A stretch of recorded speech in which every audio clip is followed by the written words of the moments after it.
Encore une semaine volatile à la Bourse de Paris. Le CAC 40 clôture en légère baisse de 0,35% à 5 258 points et s'adjuge un peu plus de 2% sur la semaine. Sur le front économique, les marchés n'étant pas un paradoxe près, les investisseurs ont accueilli avec soulagement des chiffres de l'emploi américain qui témoignent d'un brutal coup de frein en matière de création d'emplois puisque seulement 103 000 nouveaux emplois ont été créés en mars, le niveau le plus faible depuis l'automne dernier. Ce mauvais signal envoyé par l'économie américaine est en fait accueilli donc avec sérénité car cela pourrait freiner la Fed dans sa volonté de durcir sa politique monétaire.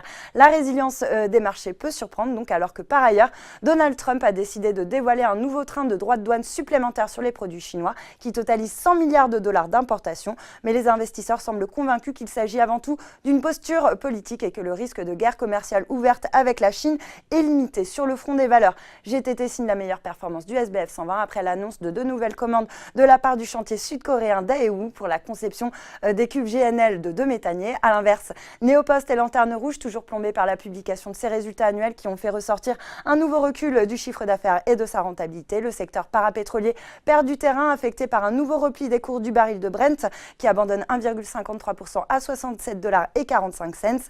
Vallourec redonne du terrain, de même que Technip FMC qui dégringole de 3,87%.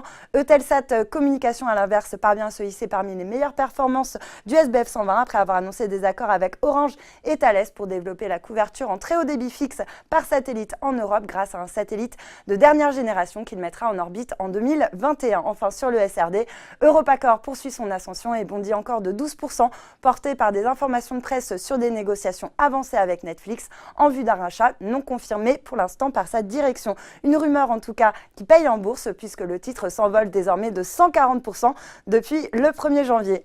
Voilà, c'est tout pour ce soir, mais n'oubliez pas, toute l'actu éco et finance est sur Boursorama.